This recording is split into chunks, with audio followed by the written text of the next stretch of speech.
నమస్తే, welcome to BRK news. ఇక details చూద్దాం. ఆంధ్ర భద్రాద్రిలోని రాములోరి కళ్యాణానికి ముహూర్తం ఖరారైంది. భూలోకం నుంచి చంద్రలోకం వరకు అందరూ రామయ్య పెళ్లికి రావడమే మిగిలింది.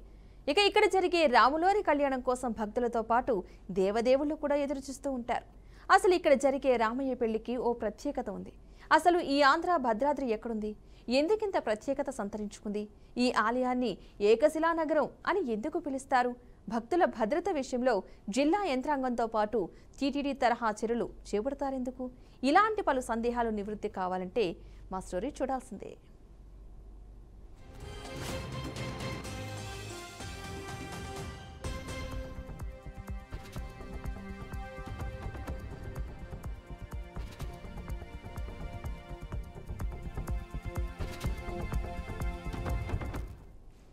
వైఎస్ఆర్ జిల్లాకు చెందిన ఒంటిమిట్టలో ఉన్న శ్రీ కోదండ రామాలయాన్ని ఆంధ్ర భద్రాద్రి అని పిలుస్తాం. ప్రాచీన హిందూ దేవాలయమైన ఇక్కడి మూలమూర్తులు కోదండరాముడు, సీతాదేవి, లక్ష్మణస్వామి కొలువై ఉంటారు.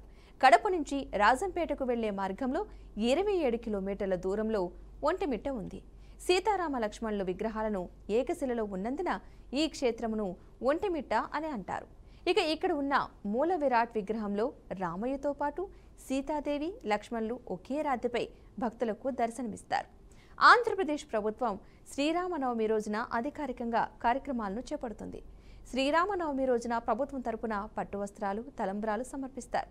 మూల విగ్రహాలలో రాముడి విగ్రహం పక్కన హనుమంతుడి విగ్రహం లేని రామాలయం భారతదేశంలో ఇదొక్కటే అంటారు. శ్రీరామ హనుమంతుల కలయికకు ముందే ఒంటిమిట్టలో సీతారామ లక్ష్మణుల ఏకశిలా విగ్రహం స్థాపించినట్లు స్థల పురాణం చెబుతుంది. అందుకే ఒంటిమిట్టకు ఏకశిలా నగరం అని కూడా పిలుస్తూ ఉంటారు.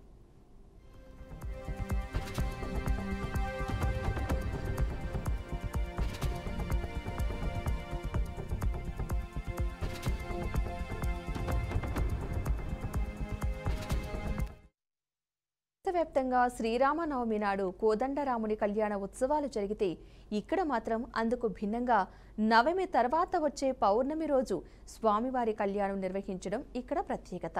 ప్రతి ఏడాది నవమికి ముందు రోజు నుంచి శ్రీ కోదండరామ స్వామి బ్రహ్మోత్సవాలు మొదలవుతూ ఉంటాయి. ఇక రామయ్య బ్రహ్మోత్సవాలు మొత్తం 9 రోజులు నిర్వహిస్తారు. అందులో అత్యంత ముఖ్యమైన రోజు 6వ రోజు సాయంత్రం నిర్వహించే లోక కళ్యాణ ఘట్టం. అందుకోసం ఏకంగా ఆకాశమంతా పెళ్లి పందిర్ని ఆరు బయట నిండు పౌర్ణమి రోజున వేసి సీతారాముల వివాహ మహోత్సవాన్ని అంగరంగ వైభవంగా నిర్వహిస్తారు. స్వామివారి వివాహ అనంతరం అక్కడికి వచ్చిన భక్తులకు ముత్యాల తలంబ్రాలు అందిస్తారు. ఈ ముత్యాల తలంబ్రాల కోసం తెలుగు రాష్ట్రాల నుంచే కాకుండా పక్కనే ఉన్న పొరుగు రాష్ట్రాల నుంచి కూడా లక్షల సంఖ్యలో రామభక్తులు వస్తూ ఉంటారు.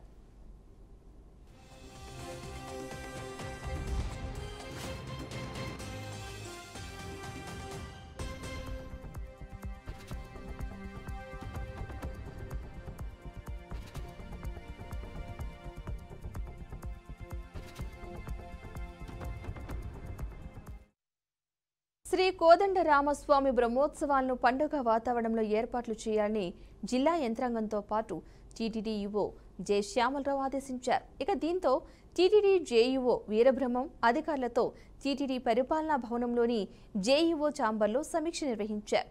శ్రీ కోదండ రామస్వామి వారి బ్రహ్మోత్సవాలు ఏప్రిల్ 5 నుంచి 15వ తేదీ వరకు జరగనున్న నేపథ్యంలో గత అనుభవాలను దృష్టిలో పెట్టుకుని ఏర్పాట్లు చేయాలని అధికారులకు జేఈఓ సూచించారు. ఒంటిమిట్ట శ్రీ కోదండ రామస్వామి బ్రహ్మోత్సవాలలో ఏప్రిల్ 11వ తేదీన జరగనున్న శ్రీ సీతారాముల కళ్యాణం రాష్ట్ర పండుగ లాంటిదనే విషయాన్ని దృష్టిలో పెట్టుకుని ఏర్పాట్లు చేయాలని కోరారు. స్వామివారి ముత్యాల తలంబ్రాలు తయారీ, పంపిణీలో ఇబ్బందులు తలెత్తకుండా ఏర్పాట్లు చేయాలన్నారు. స్వామివారి కళ్యాణానికి పెద్ద సంఖ్యలో తరలివచ్చే భక్తులకు అన్న ప్రసాదాల పంపిణీలో ఎలాంటి ఇబ్బందులు తలెత్తకుండా ఏర్పాట్లు చేయాలని బ్రహ్మోత్సవాలకు డిప్యూటేషన్ మీద నియమించే అధికారులు, ఉద్యోగులతో పాటు శ్రీవారి సేవకులకు వసతి, ఆహారం ఏర్పాట్లపై ముందస్తుగా ప్రణాళిక సిద్ధం చేయాలన్నారు. భక్తులకు ఎండ, వేడిమి అనుకోకుండా వర్షం వస్తే ఉపశమనం కలిగేలా ఏర్పాట్లు చేయాలన్నారు.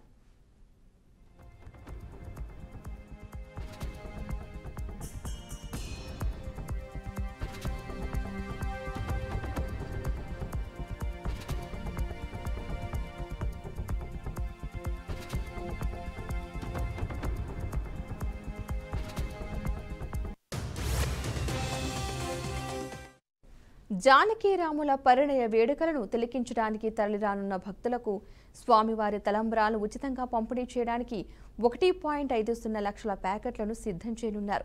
ఇక ఈ తలంబ్రాల తయారీకి బియ్యం 30 క్వింటాళ్లు, నెయ్యి 40 కిలోలు, కుంకుమ 20 బస్తాలు, 25 కిలోల చొప్పున 20 బస్తాల పసుపు, కంకణాలు 1.50 లక్షల అవసరమని అంచనా వేశారు.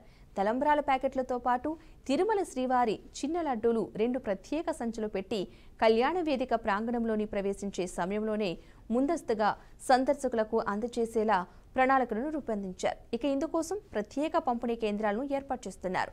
గతంలో తలంబ్రాల పంపిణీ సమయంలో తోపులట్లయితే జరిగాయి. చాలా మందికి అందకపోవడంతో నిరాశ చెందారు. గతంలో జరిగిన తప్పిదాలు ఈసారి పునరావృతం కాకుండా పక్కాగా ఏర్పాట్లు చేయాలని, భద్రతా వ్యవస్థను మరింత మెరుగుపరచాలని భక్తులు కోరుతున్నారు.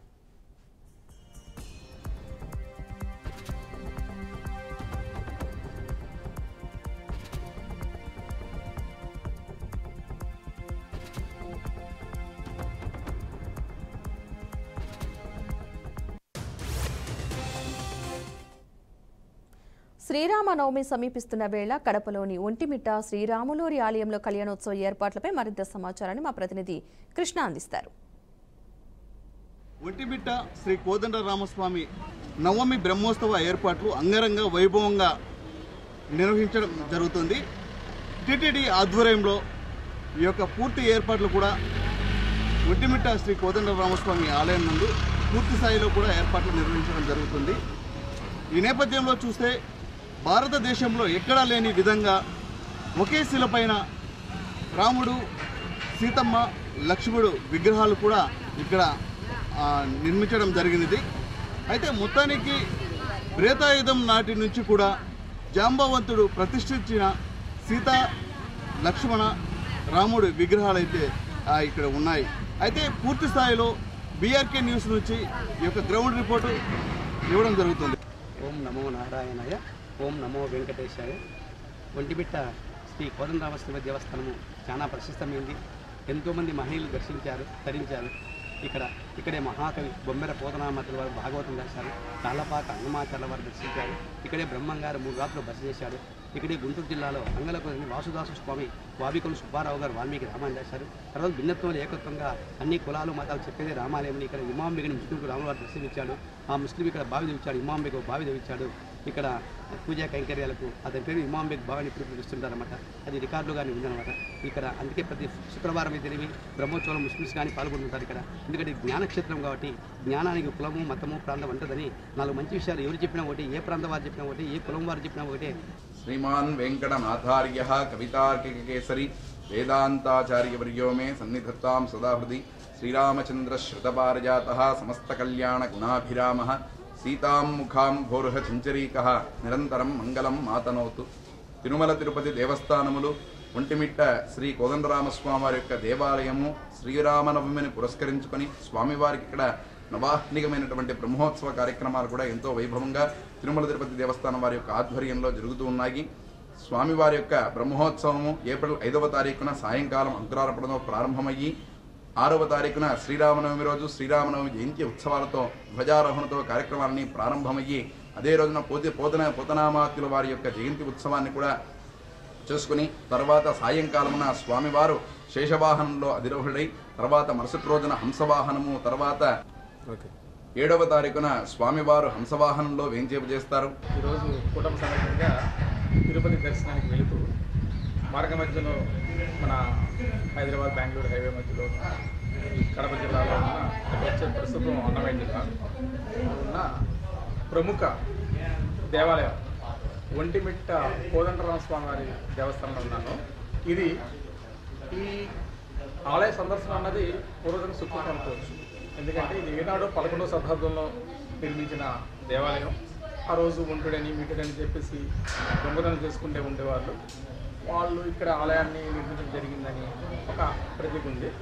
ముఖ్యంగా ఈ దేవాలయం ప్రత్యేకత ఏంటంటే, ఏ దేవాలయంలోనే చూస్తే సరే మనము రాముల వారు, సీతమ్మ, లక్ష్మణుడితో పాటు ఆంజనేయ స్వామి చూస్తాం. బట్ ఇక్కడ ప్రత్యేకత ఏంటంటే ఆంజనేయ స్వామి వారు మనకి దేవాలయంలో కాకుండా దేవాలయం బయట ప్రత్యేకంగా ఉండడం జరుగుతుంది.